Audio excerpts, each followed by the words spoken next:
Bonjour, ceci est une présentation du processus d'examen et de planification stratégique de publier ce que vous payez qui va nous mener jusqu'à la mi-2019. Alors, cette présentation va couvrir 4 points. Le premier, c'est pourquoi avons-nous besoin d'un plan stratégique? Deuxièmement, à qui le plan stratégique s'adresse-t-il? Troisièmement, quel est le processus? Que s'est-il passé jusqu'à présent, c'est-à-dire juillet 2017? Et enfin, comment est-ce que les membres vont être engagés dans ce processus, l'élaboration de la stratégie et la consultation? Alors, pourquoi un plan stratégique? Tout d'abord, pour compléter la vision 2020 et la chaîne pour le changement, et pour renforcer notre impact. Ensuite, pour réagir aux changements internes, externes, politiques, économiques qui ont lieu dans le domaine de l'industrie extractive. Ensuite, pour renforcer notre capacité collective à mener une action efficace sur le terrain. Pour définir les priorités futures et orienter nos décisions. Et enfin, pour accroître notre propre connaissance, renforcer la prise de responsabilité au sein de la coalition et apprendre sur nos succès et nos échecs. À qui s'adresse le plan stratégique? Donc le plan stratégique guidera ce qu'accomplira collectivement Publier ce que vous payez, ainsi que les travaux qui seront prioritaires pour le soutien coordonné par le secrétariat. Cela dit, les coalitions nationales, régions, sous-régions continuent d'être en mesure de décider des priorités en fonction de leur propre contexte. Donc la chaîne pour le changement constitue toujours un cadre général pour l'orientation et les travaux des coalitions au niveau national. Qu'est-il arrivé jusqu'à présent? Donc, nous sommes en juillet 2017. Le Conseil mondial et le Conseil d'administration de Publier ce que vous payez ont décidé d'engager un processus de planification stratégique. Un sous-comité a donc été formé pour diriger le processus dans lequel participent des membres du Conseil mondial et des membres du Conseil d'administration. Une consultante a été engagée, c'est Jenny Ross, pour aider à l'élaboration du plan stratégique.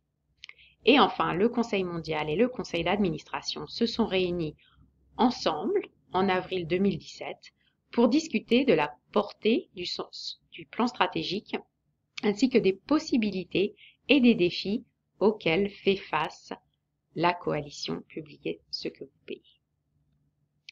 Alors, au niveau du processus qui va donc durer d'avril 2017 jusqu'au début ou à la mi-2019 au moment de l'Assemblée mondiale de Publier ce que vous payez. Nous venons de faire une phase de démarrage. Nous allons commencer à engager les membres jusqu'à octobre 2017. Ensuite, le développement de la stratégie à proprement parler aura lieu de octobre à mars 2018.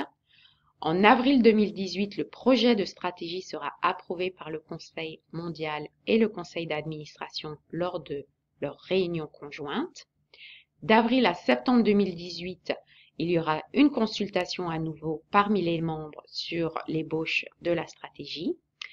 Et enfin, en octobre ou novembre 2018, la stratégie sera approuvée par le Conseil mondial et le Conseil d'administration pour une présentation et une discussion en février-mars 2019 par tous les membres qui seront à l'Assemblée mondiale de Publier ce que vous payez.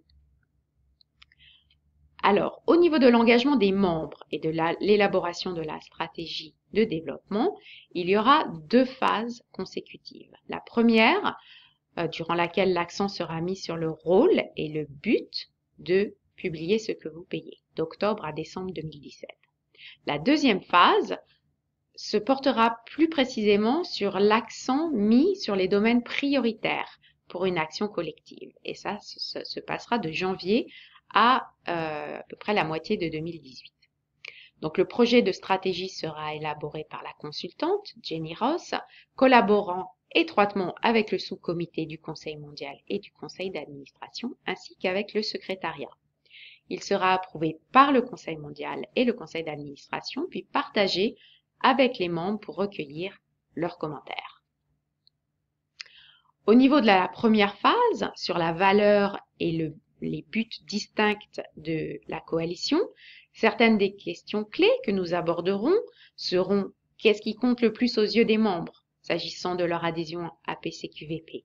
Quelle est la valeur distincte de notre coalition? Quels sont nos accomplissements?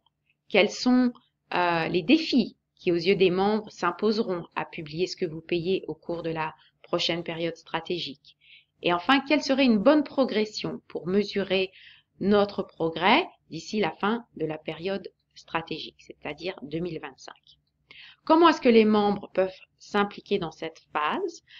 Tout d'abord en répondant à une enquête qui sera distribuée, y compris en français, entre juillet et août 2017, et également en discutant au sein de leur propre coalition et en recueillant des commentaires, des évaluations qui peuvent être envoyées à la consultante à ces sujets.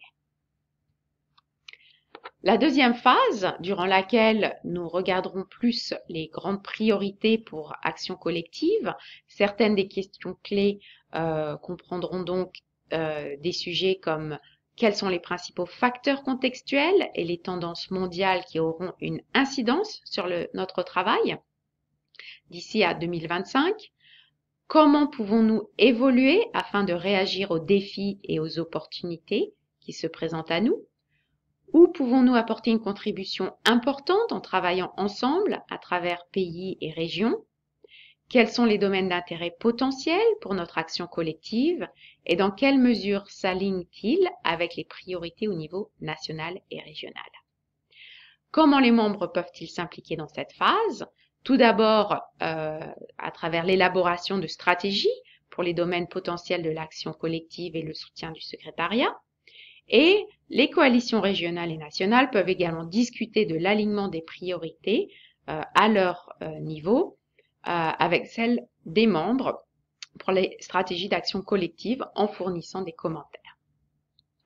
La dernière phase 3, sera sur la consultation sur le projet de plan stratégique. Donc d'ici le milieu de 2018, le projet, l'ébauche de plan stratégique sera partagé avec les membres et leurs commentaires seront recueillis pour renforcer ou modifier le plan par la consultante et le Conseil mondial. Les commentaires seront partagés avec le Conseil mondial et le Conseil d'administration, ainsi qu'un plan stratégique révisé pour l'approbation finale.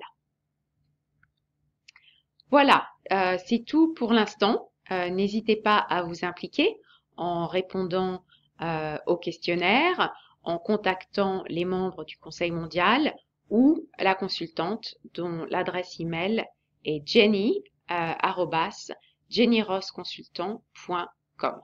Je vous remercie et à bientôt.